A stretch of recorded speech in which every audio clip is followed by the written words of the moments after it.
Hi, I'm Adam. And I'm Joe. And together we are the Maladjusted Misfits. And this is the one where we talk about friends. Joe, do you like the office decor for this episode? Throwing your underwear around the office is not decor. And now you're going to say... I'm Adam. I'm disgusting. I saved my dirty underwear for the past week to decorate for the podcast. Oh, they're all dirty? Let me know when you straighten up.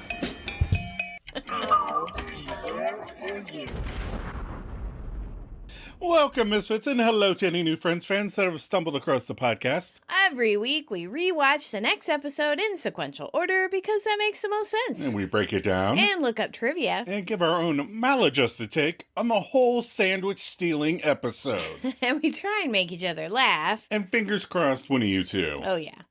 Hello. Hi. How are you? Good, how are you? Good. It's cold today. It is cold. Yeah. We got up and walked this morning, and it was like 27 degrees. Pretty chilly this morning. Yes. But we had all of our Iceland gear, so we were okay. Okay, yep, we were. Man, I've been staring at the computer all day. Yeah. So, like, everything looks really clear looking around the room. Like, wow, everything's in focus. Bright. It's weird.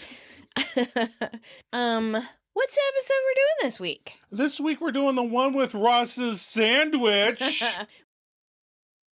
What's our IMDb plot? Joey finds himself constantly covering for Chandler and Monica's affair. Ross becomes angry when someone at work eats his sandwich. And Phoebe and Rachel enroll in a literature class. Oh, nobody eats anything at work. It stays in there for years. It's like, I wish somebody would eat somebody's sandwich because it's clogging up the refrigerator. Somebody told me to clean out the office refrigerator once, and I was like, the janitor person was off that day. Okay. And they're like, Adam, can you empty this out? And I was like, you don't want me to empty it out. I'm not going to read anything. Right. I'm just going to empty it out. Right. I'm not going around asking whose lunchbox belongs to who. I'm going to get a trash can and throw it all away. And they're like, perfect. And that's what I did. Sometimes it needs to be done. Our episode director is returning Gary Halverson. Gary. Yes. He's, remember, our TV opera director, remember? He also directed 58 out of 100 episodes of a show called Adventures in Wonderland. Oh, nice. It ran from 1992 to 1994. I watched a few clips, and it's nightmare fuel. Ooh. I'll throw a pickup in stories, but if you look it up on IMDb, you have been forewarned. Cool. Should we check it out? It's really crazy. The guy dressed up as the hookah-smoking caterpillar creeped me the heck out. Our episode writer is Andrew Reich and Ted Cohen. So he's a returning writer. He has 3 writing credits in season 5 and will be back through the end of the series, writing a couple episodes. Okay. He also wrote and created a modern day Bosom Buddies. Oh, Bosom Buddies. Right. Was from 1980. Right. Ran for 2 years. It starred Tom Hanks, remember? Right, and yeah. Peter, whatever. Scalera. Yeah. Well, this one's called Work It. Work It. And it ran from 2012 to 2013. Oh. So not quite as long. And Work it, baby. They were pharmaceutical salesmen, if that tells you anything. Ooh. So was it a switch? Were they women pretending to be men? No. That would be the funner way to do it nowadays. No, they were men pretending to be women. There's a picture of them in their dresses and wigs at the urinal on the cover of the, Tasteful. Yeah. So Ted Cohen, his writing partner, also will be back through the end of the series, and he also co-created the Work It sitcom. Oh, yep, that makes sense. But he's also credited with some episodes of Succession and Veep. Oh, nice. Recently. Yeah, I like Veep. Yeah. When was our original air date? The OG air date was December 10th, 1998. Ooh. That week, 3 new movies were in the top of the box office. Okay. In third place, Jack Frost, starring Michael Keaton as a deceased father that returns a year after his death to put things right with his son as a living snowman. Oh my God. That is Cuckoo Bananas. Sounds great. Yeah. I missed that one. That's the one I believe did it on How Did This Get Made or something. And like the snowman looks like George Clooney. Right. Because George Clooney was supposed to play it. Nuh-uh. And then they just didn't change it. But isn't there a snowman movie that kills people? Yeah, there's another Jack Frost movie where it's a murderous clown. Oh, so yeah, I was like confused. I've actually seen that one. You said murderous clown. Clown. Murderous snowman. All clowns are murderous. Yeah. But the other one was awful. Yeah. Well, this one doesn't sound that great. Number 2 was A Bug's Life. Oh, we like A Bug's Life. Yeah, it's a Pixar film where the ants have to defend themselves against Kevin Spacey. Oh. And in the number 1 spot was Star Trek Insurrection, which is a next generation movie where Captain Picard begins an open rebellion when the crew of the Enterprise learn of a Federation conspiracy against the inhabitants of a unique planet. I missed that one too. It has a 6.4 out of 10 on IMDb though. So not so good. Huh? Well, yeah, maybe we'll check it out one day for shits and giggles. I was going to say that. Are you ready for some trivia? I am ready. All right. When Rachel shows the others Monica's nude photo, she briefly flashes it in front of the camera. And if you pause it, the person in the photo is not Monica, of course, but a shirtless man in nude boxers with long hair like Monica's. Oh, yeah. Yeah, because, that would be gross. Yeah, I just went on and made AI images of Nick and Monica today. Oh, my God. I did not. No wonder you're cross-eyed. Oh. The KFC bucket Joey holds, so KFC stands for Kentucky Fried Chicken. Yes. Has a finger-licking chicken slapped over the kernel. I did like that. I noticed that. I saw that. This is because the real logos have to be obscured or removed as well as their slogan, which is finger-licking good. Right. If they hadn't done this, they would have to pay a fee to the company for every time it's broadcast anywhere around the world. Oh. And in the case of Friends, that would have amounted to millions of dollars. Shouldn't they have to pay for the... Yeah, for the rights to have their... Yeah, to have it... it should be the other way around. Right? Not the... So, like Friends still get residual checks from syndication. Right. And I listened to the Office Ladies podcast, and that was not part of their contract, which they're like, sucks because they are also in syndication and shown all the time. Right. So, but I guess they learned from paying millions and millions and millions that let's not do that anymore. When Joey finds the naked picture of Monica, you can see the cast behind the apartment door across the hall waiting to enter the scene. Oh, I just assumed they were all over there just chit-chatting like they always do until she starts screaming. I thought it was funny because they're all lined up.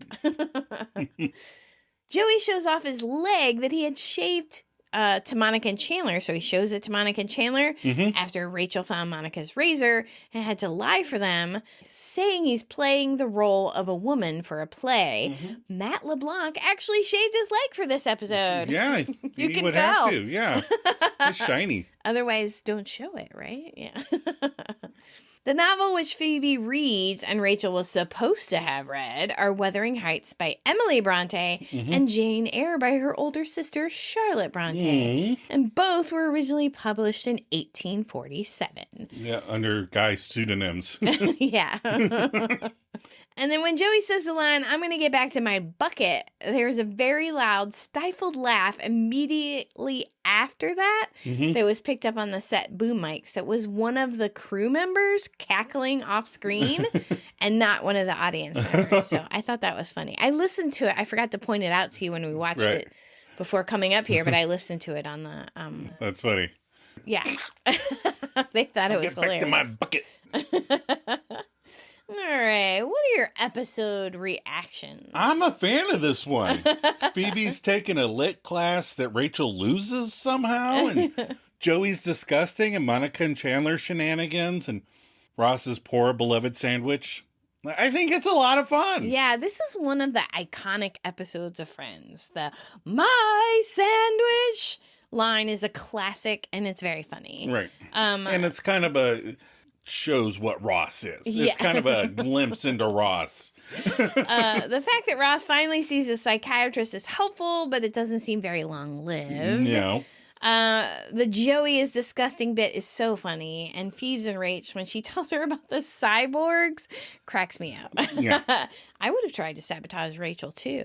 Yeah. Don't take the class if you're not going to read. Well, you try to sabotage the cheaters. That's what you do. You're one of the smarter kids.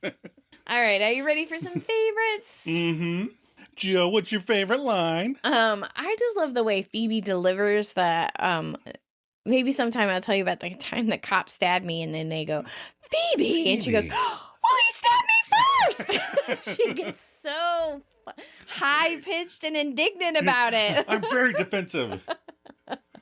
And I went with Chandler. Say, Ross, when you picture Phoebe living on the street, is she surrounded by the entire cast of Annie? And we just watched it before coming up here, and the girl kid cracked up at that one, too. Yeah. She knows Annie. What was the question on Jeopardy? We were watching Jeopardy the other day, and the girl kid knew, Call of the Wild. Yeah. She was like, I know that She was one! like, what is Call of the Wild? She was super excited. Favorite moment, I love when Ross comes in and tries to like throw his weight around like he's right. like this newfound push, Mm-hmm. And when Joey pushes Ross over when he demands his coffee, he's like, Tribbiani, give me that coffee now, and Joey just barely touches him and he falls over. I love that time. Yeah, and I'm going with Ross too. I didn't go with the meltdown scene. Okay. Because iconic as it is, I just love when he comes into Central Perk, nice and relaxed, with big pink cotton candy. I love that entire scene when he's talking to them and he's all, I sure don't care about my sandwich anymore. All right, favorite outfit. I don't like Joey's Technicolor turtleneck. So strange. It looks like It reminds me of something, but I can't put my finger on it. No, me too. It's like, I wanted to say it was like the lines on a TV screen or something. Right. I don't know. It's just a weird It reminds me of some pattern that I've seen somewhere. But I do like Monica's hoodie, sweatshirt, and jean skirt. In fact, I had that outfit on Friday. Yeah. I like casual Monica. She looks so cute in this season. Yeah. And I'm Adam. I'm disgusting. So I went with Phoebe's first schoolgirl outfit. Oh, yeah. She looks really cute in this episode in particular. Like, she's really cute when she goes to class. It's all of her outfits are adorable. Most of the outfits are very nice in this episode. In this episode, yeah. So it was hard, but it was cute. Yeah. All right, themes we explored in this episode. Theme 1. The moist maker. It seems like a fairly genius idea. And I have seen a million memes when Ross says that sandwich was the only good thing he had going on in his life. And then people go, I can relate. So don't make that meme. Got it. No, you said you were going to make it a t-shirt. No, I was going to make something else a t-shirt. Oh, okay. Theme 2, adult classes. Don't take an adult literature class if you're not going to read the books. Yeah. Why? Why? Why did she even show up when she read the Vogue? Why? Yeah, it's like, what was going to be fun about it if you didn't read the book? Like, she was like, I just wanted to have fun. Okay. Theme 3, hiding someone else's affair and being disgusting. Oh, yes. And theme 4, eating only the skin of the chicken. Good. That is really gross. All right, we're going to take a quick break before we break down the episode. We'll be right back.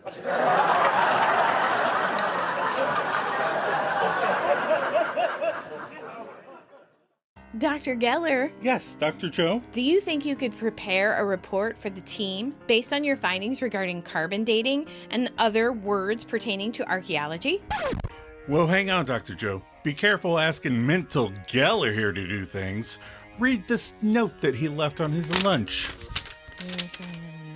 Your own bloody sphincter? Ew! You had this on your lunch, Dr. Geller?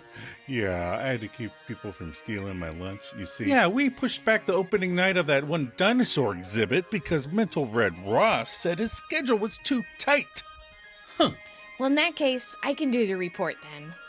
Really? That's great. Yeah, it's fine. Yeah, don't pull our intestines out with a rusty hanger. Let's get out of here. Yeah, hurry. This is so cool.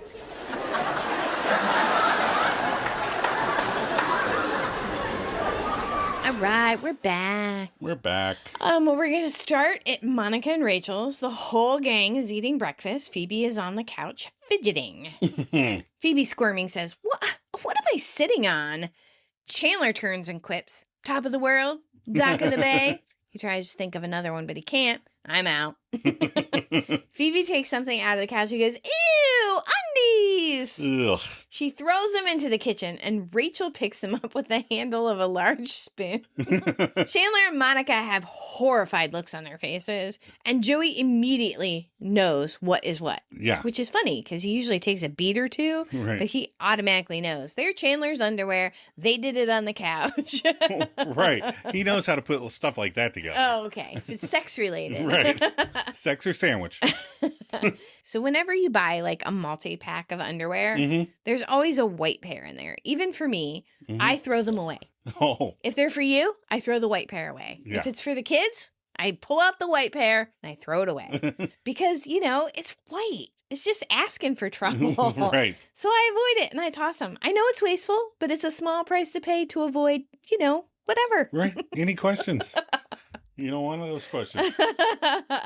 So Rachel's waving the undies. All right, whose are they? Whose are they? Ross, who I didn't even know was there, and we watched it on like a wider version downstairs, but on the TV up here, you can't even tell he's in the room. Interesting. Or maybe I wasn't paying attention. Well, they're not mine. Also, he's wearing a sweater vest. Don't point that out yet. Oh, okay. It doesn't count, but I thought I would point it out. But I won't point it out, okay? So just forget that you heard it, okay? All right, so Chandler sputters, well, they're Joey's. They got to be Joey's. Oh, they got to be Joey's. Rachel turns and stares at him, and Joey admits that they are his. Chandler, still sputtering, says, see, they're Joey's. Joey's. I like how he says that. Well, he's eating, he's picking at his bagel. Like he's all nervous. So Ross asks a question no one really wants to know. Why are they here? Joey hesitates. I don't know. I'm Joey. I'm disgusting. I take my underwear off in other people's homes. Oh, it would be fun to start leaving just random underwear at other people's houses. Oh, weird. You're going to start fights and divorces and shit. Rachel shouts, well, get him out of here. What's wrong with you? Monica and Chandler both agree. Yeah. I love Joey's face. Rachel is waving them in his face. Take them, Joey. Joey makes a noise and jumps out of the way. Joey, you can touch them. They're your underwear. Joey reluctantly takes the underwear and then says, Chandler, a word. Chan follows Joey into the apartment and shrugs on his way out. Like he has no idea why Joey wants to talk to him. This has nothing to do with the current situation at all, probably. So we cut to Joey's and Chandler's apartment, and Joey shouts, that's it. I'm tired of covering for you two. This has got to stop. And he realizes he still has the underwear in his hand.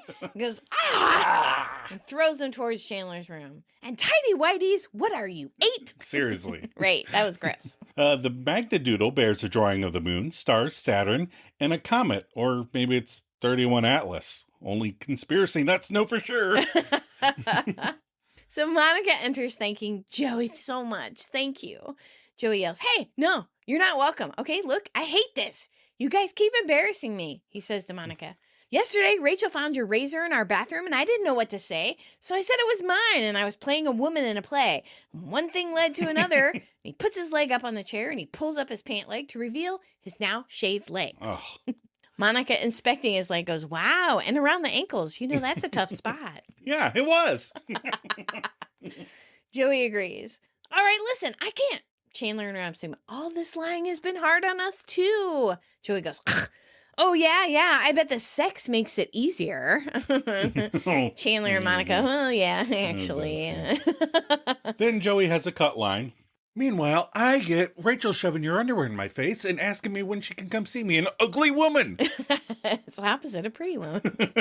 Ugly woman walking down the street. Monica begs, we'll try and be more careful, okay? It's just that we don't want everyone to know because this is going really well. And maybe the reason it's going really well is because it's a secret. Chandler follows up with, I know it sounds really weird, but we're just so bad at relationships. And Monica agrees, we are, help us. And Chandler adds a little help. Joey says, all right, but Monica, you do it with me once. Monica goes, Joey? Joey shrugs. Didn't think so. Q, I'll be there for you. Q, I'll be there for you. All right. Well, after the Rembrandts singing and fountain dancing, we rejoin Chandler, Monica, Joey, and Rachel at Central Perk. And we start with a couple cut lines. Joey asks, can we please drop this? But Rachel asks him, but I don't get it. Does anyone else just take off their underwear when they're hot? So now we've seen YouTube videos of women drying their thongs using the fan on an airplane. Yes, the little... More than one video. Yes, it's so bad. It's So I'm betting there's some people out there that do indeed remove their knickers when hot. Ugh, gross. Phoebe enters the percolator with her nose in a book, and we get a round of hey Phoebes from the group, and Rachel asks, what you reading? What's it about? What's your favorite question? Yeah, just kidding. Phoebe explains, Wuthering Heights. I'm taking a literature class at the new school, and I have to finish it for the first session tomorrow. And Chandler's like, I didn't know you were taking a class. That's so cool. Phoebe really liked that Lamaze class she took. This time she thought she'd go for something a little more intellectual, with a less painful final exam. 3 babies shooting out of you. Right. Oof. Rachel says, honey, that sounds fun. And Phoebe agrees with the fun part, but then makes her fatal error, encouraging Rachel, you want to come with me? Aww. Then I'd have somebody to sit with. It's a good thing they weren't wearing blue blazers and lab coats, huh? So Rachel agrees, and Phoebe asks Ms. Green, but are you going to have time to read it? Rachel claims, I read that in high school. And Phoebe, excited now, goes, this is going to be so much fun. Okay, I have to finish. And then in a cut line, Rachel asks, what time does the class start? And Phoebe shushes her. So then Ross enters, all sullen, like Ross does. Yeah. With his hi. Hi. And Chandler actually kind of laughed at him. And Joey goes, what's wrong, buddy? I do like that. I almost picked that, but it's such a throwaway line. Right. What's wrong, buddy? What's wrong, buddy? What's wrong, little fella? Ross bellyaches, someone at work ate my sandwich. And Chandler queries, well, what did the police say? And Ross expounds, my Thanksgiving leftover sandwich. I can't believe somebody ate it. And Chandler tells him, Ross, it's just a sandwich. But Ross removes his jacket as he expounds further. Just a sandwich? Look, I'm 30 years old.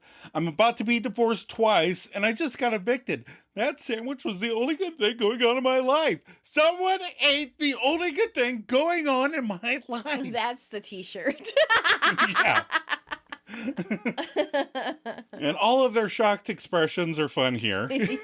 They're all like, man. And in cut line, Chandler points out, that's a nice sweater vest. Yeah. What the fuck, Chandler? Now Ross is wearing sweater vests. What the hell, Deborah McGuire? Who's Deborah McGuire? She's a costume designer. I know, it's okay. Do you need a pill? Monica tells her bro, look, I have enough stuff for one more sandwich. I mean, I was going to eat it myself, but... And then she kind of sympathetically motions that Ross can have it instead of going, well, my life's not so bad right now, so you can have it. Ross fades into appreciation for a moment. He's like, that would be incredible. Thank you so much. But the bad thoughts come right back. And he pouts, I still can't believe someone ate it. I mean, look, I left a note and everything. Then Ross pulls said note from his pocket. So the douche that ate his sandwich left the note. Yeah. He probably just took the sandwich and left the bag in there. That's some hardcore disrespect there. I'm going to put the note on the... Ross shares the note with Chandler, who reads it aloud. A knock knock. Who's there? Ross Geller's lunch. Ross Geller's lunch who? Ross Geller's lunch. Please don't take me, okay?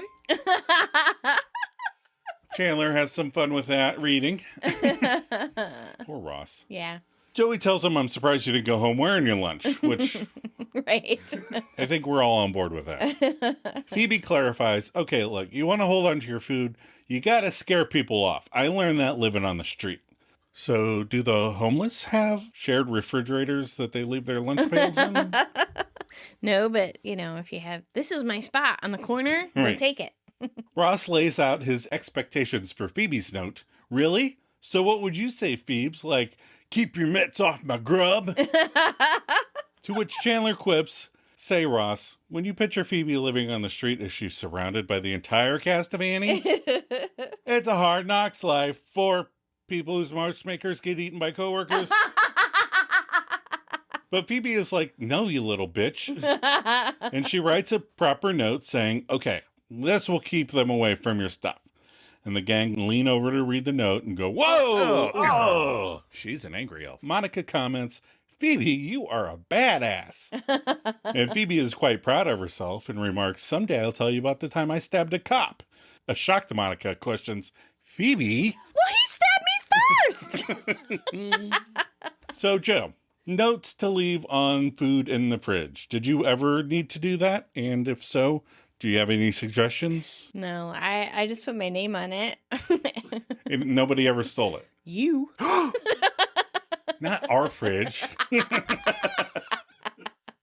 No, people make fun of my lunch at work. Porque? I eat the same thing every day because then I don't have to think about it. And they make fun of me. And I'm just like, it's one less thing I have to worry about. I don't want to think about it. Did anybody ever steal your lunch? Well, nobody ever got into my Texas Chainsaw Massacre lunchbox. And if I had a bag, I would just write poison on it. Right. If someone had stolen a sandwich of mine, the next moist maker in the fridge would be laced with laxatives. Whoever's in the bathroom stole my lunch. All right, we're in Phoebe's class, and the class has already started, and Rachel walks in late. And Phoebe took a schoolgirl thing a little seriously with her button down, her little cute skirt, knee-high socks, and she even has pigtails. Yeah, baby. You're disgusting, we know. The teacher is played by Scott Mosenson. He's been in a few things, still acting today. He's in ER, NCIS, Bones. But he says the Bronte sisters were remarkable women for their time. They lived in a patriarchal society. Yeah, and it hasn't fucking changed. Oh, damn. Sorry. Rachel whispers to Phoebe, sorry I'm late, but I left late. Phoebe says, okay. And Rachel asks, so Phoebe, what's the book about? Phoebe is shocked. Yeah. Like, really, Phoebe? I thought you said you read the book in high school. No. Rachel says, yeah, well, then I remembered I started it, and then there was a pep rally, and I was on top of the pyramid. But anyway, what's the book about? Ugh, I'm glad she said, but anyway, because I had already checked out on that story. Phoebe reluctantly agrees. Okay, it's this tragic love story between Kathy and Heathcliff. And it takes place on these like creepy moors in England, which I think represents the wildness of Heathcliff's character. I totally get symbolism. Totes. So go back and look at Rachel's skirt in this scene, Okay. especially when she's explaining the book to her. Yeah. Because I think it's ripped. Oh, her skirt is ripped? Yeah, it might be a feature on the skirt. Oh. You can't see because the way she's sitting, Right. but it goes all the way up and it looks a little jagged. So I think it got ripped. I don't know, but I noticed it. Okay. Well, I have to look for ripped skirts. And Adam, true to his word, went back to look at Rachel's skirt. It was not torn. No, the buttons and fasteners are fabric on the skirt, so she has them unbuttoned, and then the little fringy fasteners are hanging off the sides, and that's what she mistakenly thought was a torn skirt. So the teacher asks, how would you characterize the theme of this book? Let's see here. Looks at this attendance sheet and goes, Rachel Green. Rachel sputters. Well, I would have to say that it's a tragic love story. Oh, yeah. Good job. Teacher scoffs. Well, that's a sort of a given, but yes. Anyone else? Rachel shouts, oh, symbolism. And the wildness of the moors, which I think is mirrored in the wildness of Heathcliff's character. Phoebe gasps. Oh. The teacher is pleasantly surprised. Yeah. Excellent. What Rachel has shrewdly observed here trails off because Phoebe turns to admonish Rachel. You completely stole my answer. Rachel lies. Well, honey, that was pretty obvious. Phoebe scolds her. How would you know? You didn't even read it. It's obvious because I told it to you already. And then teacher asks, what do you think, you in the blue shirt? That was kind of mean. And she looks down. Yeah, am I wearing a blue shirt? Oh, shit. Phoebe offers, I think yours is a question with many answers. And the teacher pushes, would you care to venture one? Phoebe retorts, would you care to venture one? The teacher asks, are you just repeating what I'm saying? And Phoebe follows it with, are you just repeating what I'm saying? The teacher's not confused. All right, let's move on. Phoebe, embarrassed, goes, okay, then. I like after she says that, she has a look on her face like, what the hell just happened? How did I get out of that? All right, back to Central Perk. Monica is there, and Phoebe and Rachel return from their class. Phoebe begs, but why didn't you just say that you didn't read the book? And Rachel defends, because I didn't want them to think I was stupid. I mean, that was really embarrassing what happened to you. Which is so, like, if she was like, I didn't finish the book, yeah, he would think she was stupid. Right. Okay. So they both plop on the sofa as Ross comes in beckoning, Phoebe, Phoebe. And Phoebe's like, yeah? And Ross is getting all mental. He's like, Phoebe, your note was amazing. Not only did no one touch my sandwich, but people at work are actually afraid of me. Yeah, one guy called me Mental Geller. I always wanted a cool nickname like that. And Monica points out, yeah, the best you got in high school was Wet Pants Geller. And Ross kind of reds out for a second. That was a water fountain, okay? Yeah, you can see him like escalate. Yeah, he gets a yelling. little further. Yeah. He recovers rather quickly this time.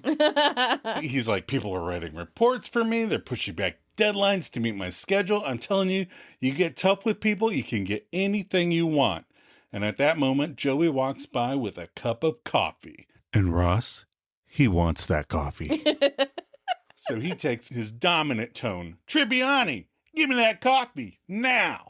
And in response, Joey casually pushes Ross, who flips over the back of the couch, and then Joey kind of sits down like nothing really happened. I love that part.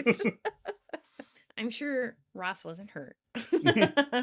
Okay, we're in the hallway, and Joey's returning from a date with Cynthia. Mm-hmm. I didn't know she had a name, but she has a name. She's got a name. Cynthia smiles. God, that was really fun. I've been wondering if you were going to ask me out.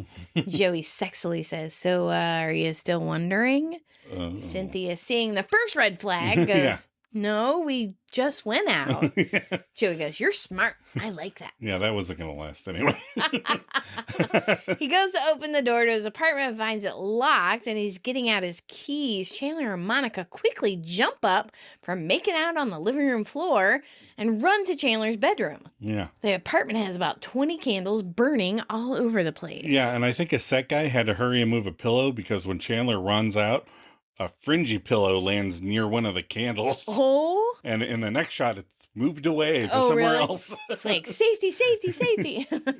So Joey opens the door and ushers Cynthia in. Cynthia coos, ooh, candles. What is that? A blanket? A video camera? Oh, my God. Oof. And she turns to storm out, and Rachel returns and overhears the conversation. Joey says, oh, no, wait. Cynthia goes, I can't believe you thought you were going to videotape us having sex on the first date. Yep, that looks bad. Rachel enters and Joey says, hiya. Rachel questions, Joey, is what she said?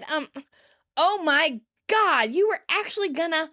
And Chandler picks this moment to return to the living room and asks, what is going on in here? I feel like he heard her leave, right. So he thought it was safe. Oh, he didn't know Rachel. And then Rachel came in and he was like, oh.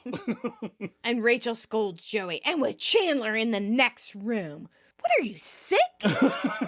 Chandler silently pleads with Joey to cover for them. I'm Joey. I mean, I'm disgusting. I make low-budget adult films. And he points at Chandler angrily behind Rachel's back. I like when she's turning back and forth, they're signaling to each other. Little time lapse. Joey's closing the door after Rachel's left, and he turns to confront Chandler and Monica. Joey yells, you guys promised you'd be more careful. I mean, come on. The good Joey name is being dragged through the mud here.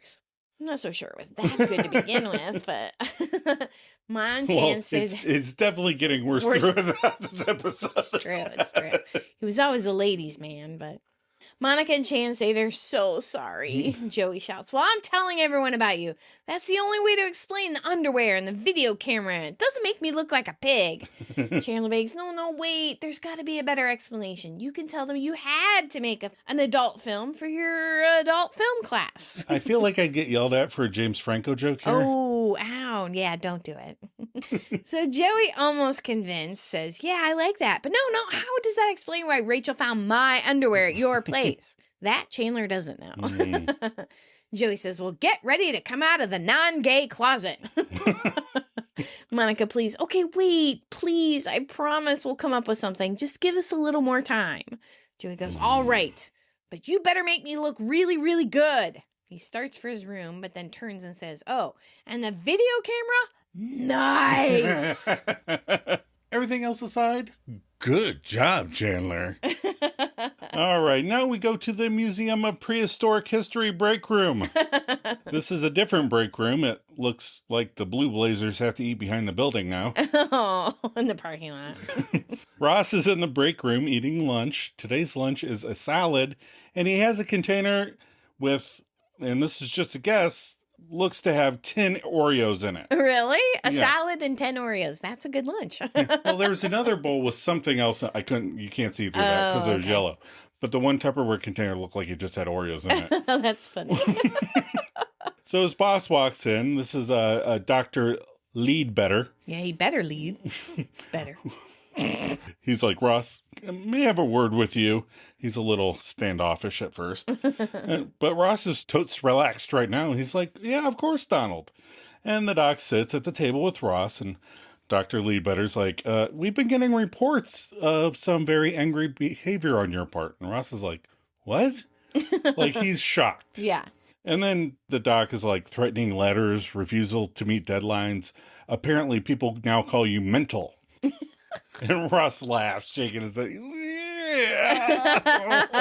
I don't know if I'd feel good about people calling me mental. I am the office badass now. Dr. Yellow Leadbetter says, we want you to speak to a psychiatrist. And Ross is like, oh no, you don't understand. I'm Ross. I don't see psychiatrists. This is so silly because this is all just because of a sandwich.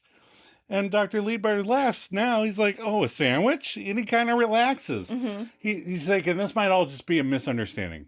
You know? But Ross explains, yeah, you see, my sister makes these amazing turkey sandwiches. Her secret is she puts an extra slice of gravy-soaked bread in the middle. I call it the moist maker. You know, the moist maker was my nickname in high school. I put my sandwich in the fridge over here, the one right behind me. You know it. And Dr. Leadbetter cracks up. He's like, oh, you know what? What? And Donald is like, shucks, punk, I ate that shit. And Ross kind of flips here. Yeah. He's like, you ate my sandwich? It's like in the second Guardians of the Galaxy when Kurt Russell admits to killing Star-Lord's mother, and he just whips out the guns and starts shooting her right away. Yeah, like He is just... the realization across his face is, yeah. So Donald Duck is trying to play it cool. He's like, it was a simple mistake. Anyone could have stolen that sandwich that didn't belong to them.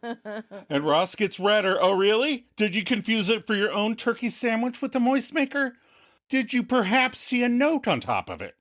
And the doc is getting a little antsy now. He's like, well, there may have been a joke or a limerick of some kind. And Ross is mad now. He's like, bitch, there was no limerick. That note said it was my sandwich. And Doctor Who Needs to Lead Better is like, now calm down.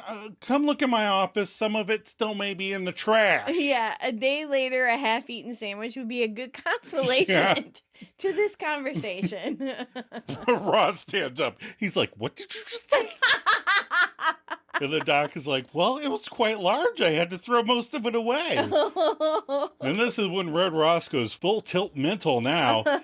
You threw my sandwich away? And he's touching his eyes really weird. And we get an exterior shot of the museum. It was as we hear Ross yell, my sandwich? And he screams it again, my sandwich? And Ross is scaring pigeons away in the park 2 blocks away. Do you know how hard it is to scare away New York pigeons? Usually they just point and laugh at you if you shoo them. So we're back at Phoebe and Rachel's class. Rachel walks in on time this time. But the girls greet each other and Rachel sits down. So, what's this book about? Oh, fuggles. Phoebe scoffs. You didn't read this one either? Rach says, well, I was gonna, but I accidentally read something else. Accidentally. Accidentally read something else. Phoebe goes, what? And Rachel holds up Oprah Winfrey clad magazine that says Vogue. Hey, so tell me what this Jane Eyre woman. You know what I've never accidentally read? Huh. Vogue. I remember wanting to get this British version of a Vogue magazine, and then remember Borders, the bookstore? Yeah. And they sold European magazines, and it was like $25 to get. And I don't even remember what it was for. And I was so mad because it was so full of ads. There was very, very little content. I was like, I spent $25 for like a 4-page article I wanted to read. Right. Yeah, that was not important. But anyway. So Phoebe scolds, no, you should have read it yourself. And Rachel, back in high school, says, come on, Phoebe, don't be such a goody-goody. I want to make you look like an idiot this week, too. Phoebe says, fine, okay, all right. So Jane Eyre, first of all, you think she's a woman, but she's not. She's a cyborg. Ooh. And Rachel asks, a cyborg? Isn't that like a robot? Phoebe points out, yeah, this book was light years ahead of its time. So the teacher enters and apologizes for being late. Let's get started. So what did everyone think about Jane Eyre? Phoebe shares, Rachel and I were discussing it, and she had some very interesting insights. Yeah, she did. The teacher, remembering Rachel's first response, excitedly says, well, go ahead, Rachel. Rachel sputters, oh, thank you, Phoebe. Well, what struck me most when reading Jane Eyre was how the book was so ahead of its time. And the teacher agrees. If you're talking about feminism, I think you're right.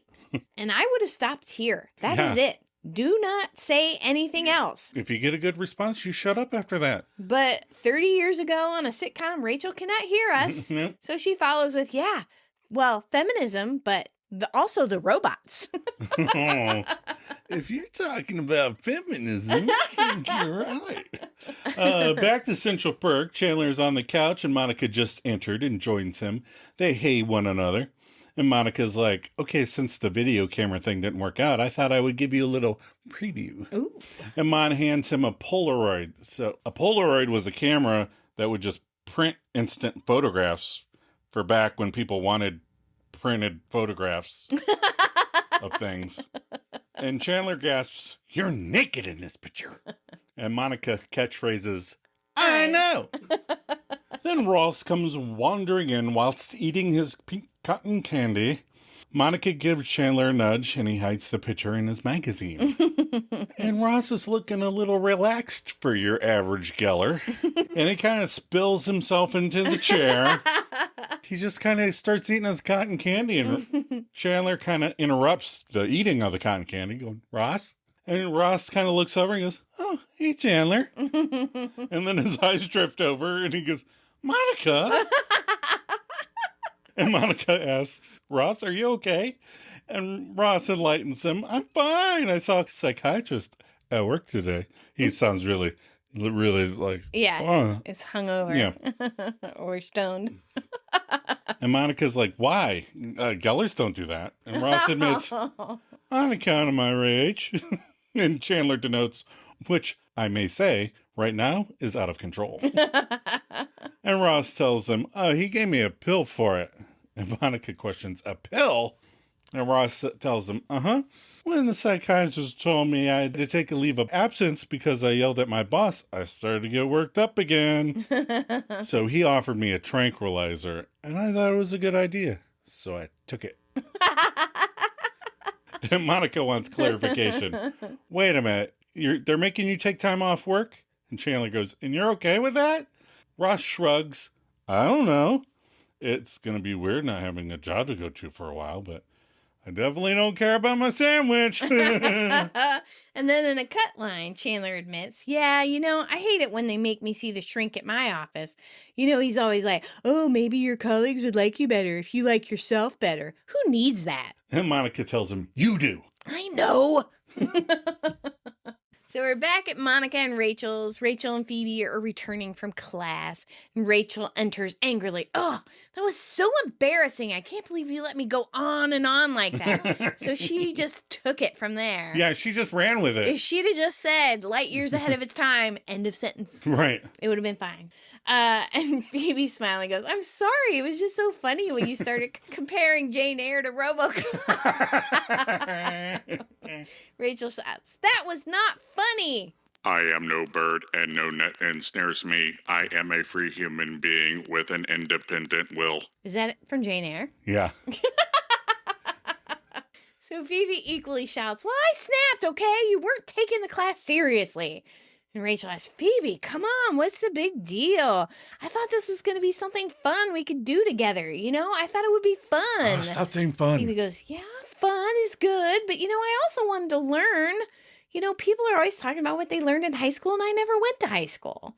Rachel, surprised, goes, oh, so you really wanted to learn. Yeah, you know, Phoebes, I just wanted to have fun. Well, you know who you should go with? Smash cut to, I know.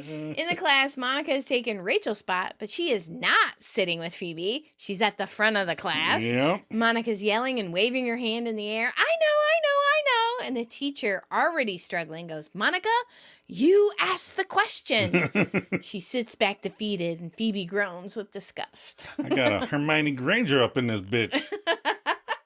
Then we shift over to Chandler, Joey, and Ross's apartment.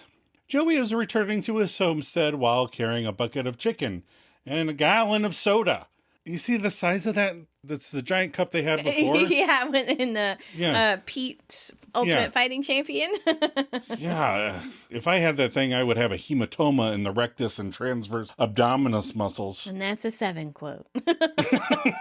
So he did drink soda till he burst. Anyway, Joe starts going through the mail and checks out that magazine that Chandler hid Monica's nudie pic in, and lo and behold, that pic fell on the floor. Oh. Then Joey picks up the pic, and he is caught off guard by the sight of monoboobs. And Rachel starts heading over to his apartment, and since Joey didn't shut the door, she can sneak up behind him and see that, OMG, that's Monica! And Joey realizes the situation he's in. Again, he's quick with these. Yes. He's like, oh, no. His eyes are real big. He's like, no. But Rachel ain't having it. She's all like, you get away from me, you sick sicko. At the yelling, the rest of the gang come wandering over, and Ross asks, what's going on? And Rachel starts hypothesizing. Joey's got a secret peephole. And Chandler sees the picture. Oh, no. And Monica sees it too. They don't know what to do. But Rachel continues speculating about her hypothesis. Yeah, he has naked pictures of Monica, he takes naked pictures of us, and then he eats chicken and he looks at them. That is really gross. Yeah, if that were true, it would be super duper gross. So Joey puts his frickin' bucket down, and he angrily takes off his jacket as Rachel tells Ross to look at the picture, and she's holding it right in front of his eyes, going, look! And Ross is like, dude, that's my sister! And Rachel tries to show off Monica's nude to everybody before Monica's like, give me that. And then Phoebe chimes in, okay, wait, just wait, everybody calm down, okay? Let's give our friend Joey a chance to explain why he's such a big pervert. And Joey shouts, no, I'm not a pervert, okay? I'm just kind of a raccoon. And Chandler tries for a lie. All right, look, I think I can explain this. And he walks over to his pal Joey's side, and he kind of puts his arm around him. Joey's like, thank you. He thinks he's going to tell him the truth. The actual truth. Right. But Chandler floats, Joey's a sex addict. And he kind of pushes Joey's forward. And Joey's like, what the? No, I'm not. And Chandler pleads with his eyes and Monica with her mouth. It's okay. It's good. It's a disease. The girl kid cracked up at that line, too. Well, she's so happy. She's smiling, and we found a way out of this. It's a disease. And by the way, sex addiction is not listed in the DSM. No, it's not. No. Mario here claims, no, I'm not a sex addict. And Monica urges, yes, you are. It's the only way to explain all this stuff. And Joey insists, no, it isn't. No, it's not, because you could also explain it with the truth. And Rachel's getting confused now. She's like, well, what is the truth? And Ross and Phoebe also would like to know what is going on exactly. Monica is holding Joey's hand on her chest like, please, don't tell him. Right, don't tell us, please. So Joey thinks, and he says, I slept with Monica. And Courtney's shocked expression is priceless. Yes. And Joey kind of smiles in her face. Like, what do you think of that, tough guy? And Chandler's at a loss. I think he's just kind of shut down at he's like, well, let's see what everybody thinks of that. That was fun. And Monica grumbles, oh no. And she kind of wanders off to the side. Ross steps forward and questions, you slept with my sister? And Joey lies, yeah, but we just did it once in London. And Ross informs Joey, this is not good for my rage. And he rattles his little bottle of pills and gets out another one. And Rachel asks, Monica, is this true? Joey answers, of course it's true. How else would you explain all this weird stuff that's been going on? Monica gives into the lie to further cover the truth. Yes, it's true. Then Rachel starts acting like the internet looking for plot holes. Okay, but if it only happened that one time, how come we found your underwear in our apartment the other day? And Joey makes it worse. That underwear was, that's what I was wearing that night in London. Right, Monica? And he slaps her on the back for motivation. Monica lies, I guess I just wanted to keep it. And she kind of pauses, probably not wanting to finish this sentence. As a souvenir. And Ross exclaims, my God, Monica. Come on, man. You should talk. Chandler does not like this lie, so he asks, are you sure, Joe? Are you sure you're just not a sex addict? But Joey's tired of being the disgusting one, says, no, if anyone is a sex addict, it's Monica. Yeah, she's been trying to get me back in the sack ever since London. And Phoebe fills in some of the other actions, so that's why she gave you a naked picture of herself. And Joey points out, that makes sense. And Rachel asks, and the video camera? And Joey's kind of stumped on that one, so he slaps Monica again and puts her on the spot. Monica! Monica kind of slowly tells the three others, I guess I set up the video camera to try and entice Joey. Joey shakes his head, but sadly I could not be enticed. Then we have a section of cut lines. Phoebe says, oh, Monica, this has to stop now. And I like Monica retorts, I know, I will. And I would appreciate it if we could all just drop it immediately and forever. Joey pushes, okay, that is if you can resist me. And Monica snaps back, I'll give it my best shot. Joey tells her, good luck. Back to the regular content, Ross starts flipping out again. Unbelievable. I mean, you really kept Joey's underwear? Why? Why would you do that? Monica has no way out. She has to admit, I'm Monica.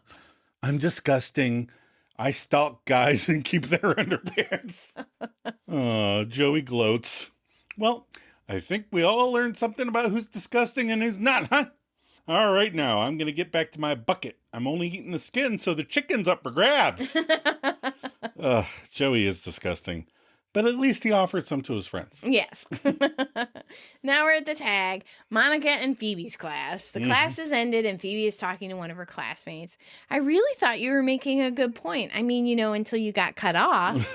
Female student says, yeah, what's up with that girl, Monica? Phoebe points out, I don't know. I didn't come with her. I do not know her. Monica runs in happily. All right, everybody, guess what? I convinced Paul to give us a test next week. And they all moan, a test? Monica shouts, come on, tests make us better learners. Oh, yeah, running out. We should have essay questions. Boo. That's the end of the episode. That's the end. Cut and print. All right, we're going to take another short break. We'll be right back.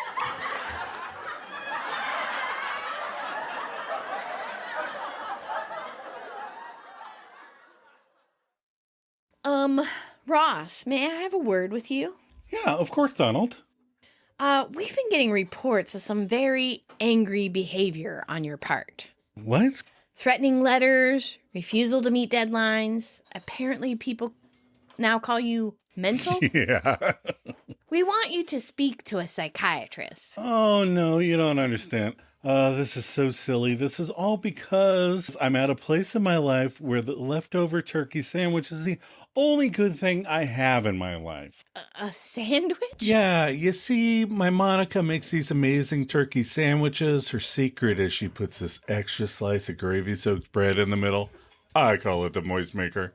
Anyway, I put my sandwich in the fridge over here. Oh, you know what?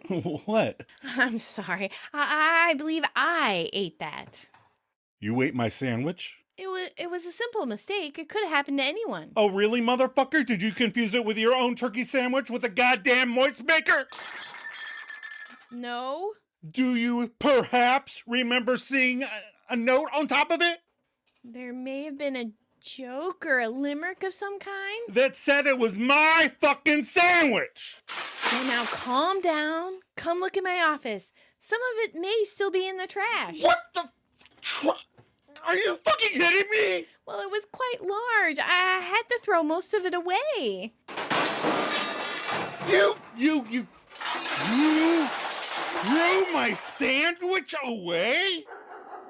My sandwich? My sandwich!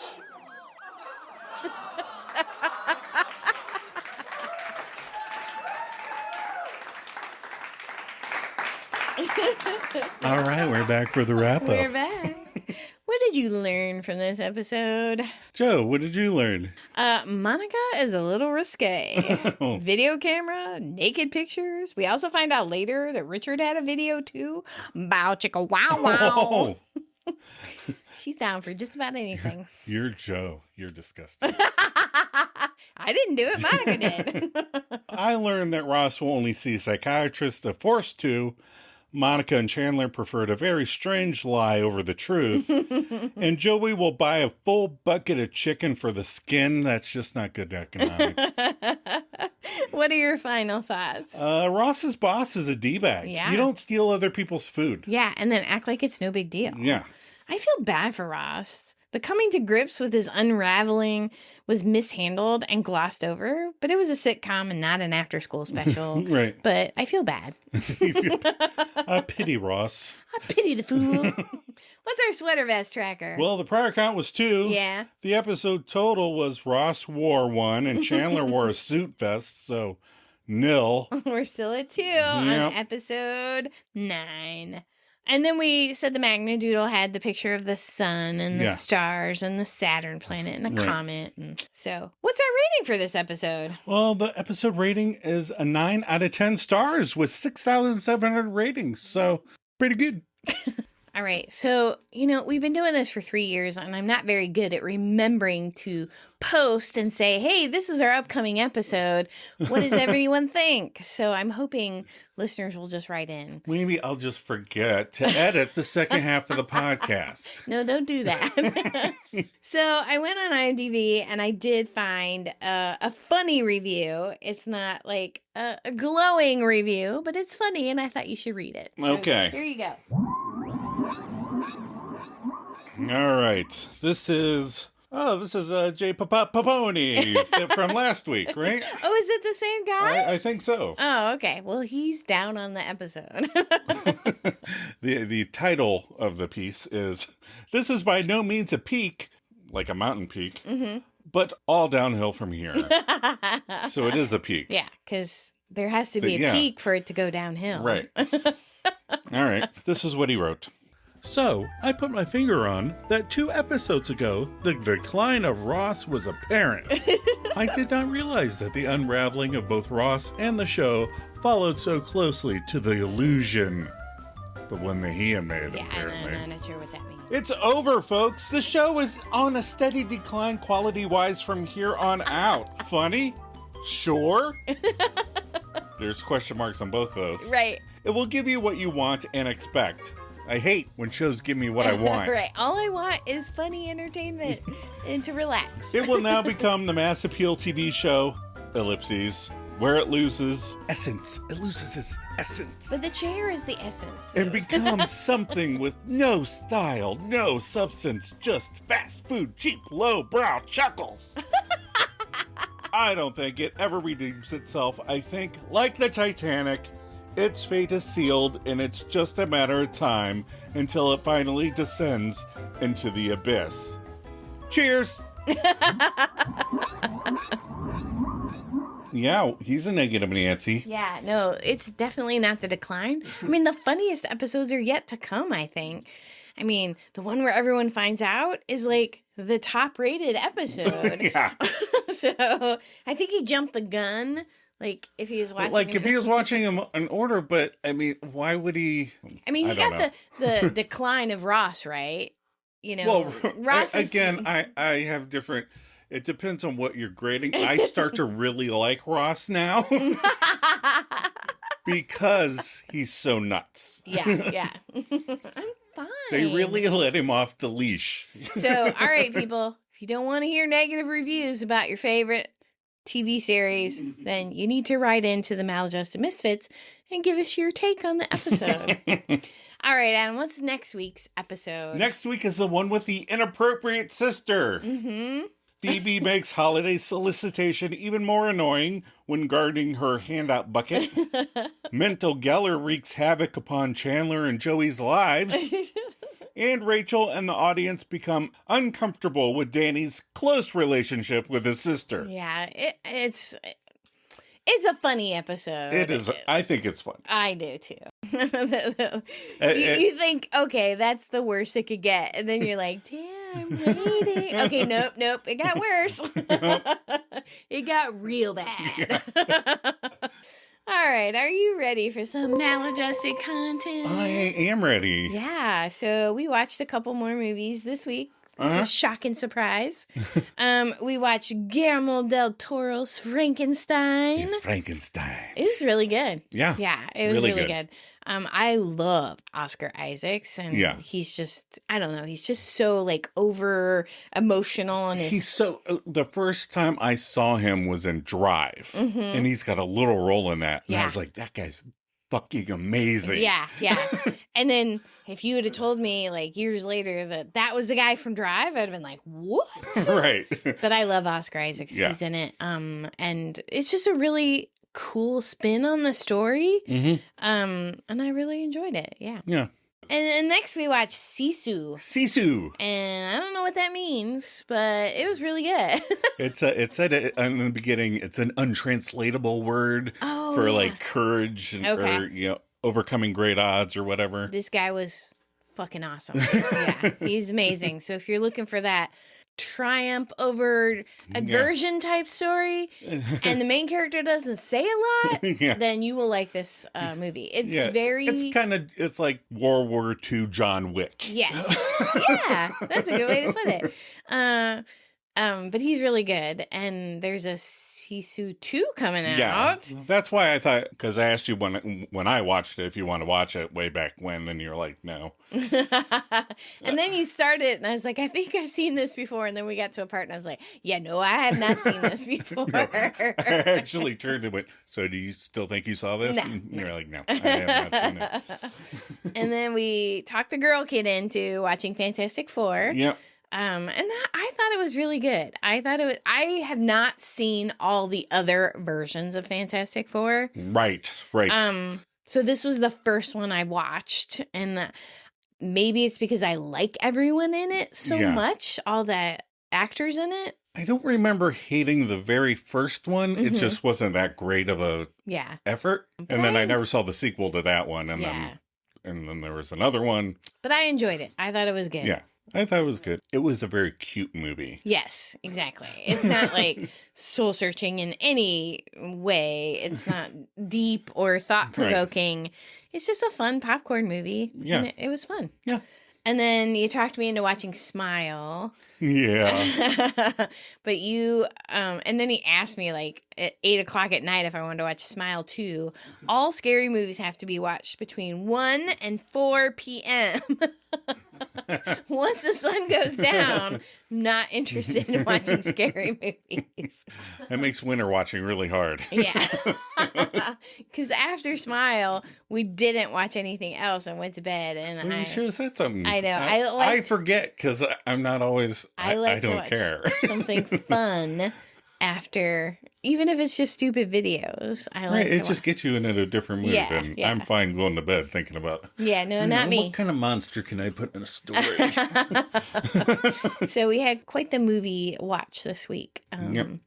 Anything else going on? I have been keeping the YouTube channel up to date. Yeah. So every week, I'm like the Monday or Tuesday following the release, I'll put it on the YouTube Yeah, so with he all the takes- memes that I make Yep, and all everything. the memes that he makes that I post on socials, he puts it into the YouTube and then plays our podcast over top of those. And so it's fun, and we've gotten quite a few subscribers. So if you're, want to listen to it in another way, you can watch it on YouTube. Or next time, or whatever, next episode, you want to catch it there, whatever. Yeah. So, all right. We're so glad you stumbled across our podcast. If you're enjoying it, please share it with other friends, fans. Or maybe rate it and or leave a review. And if you want to contribute your thoughts or reactions to the podcast, send us your musings and we'll share them on the episode. You can also write just to say, hey. Come on, we'd like to hear from more of you misfits out there. Check the show notes for details. You know how to get a hold of us. Joe, are you ready for a cup of coffee? Always.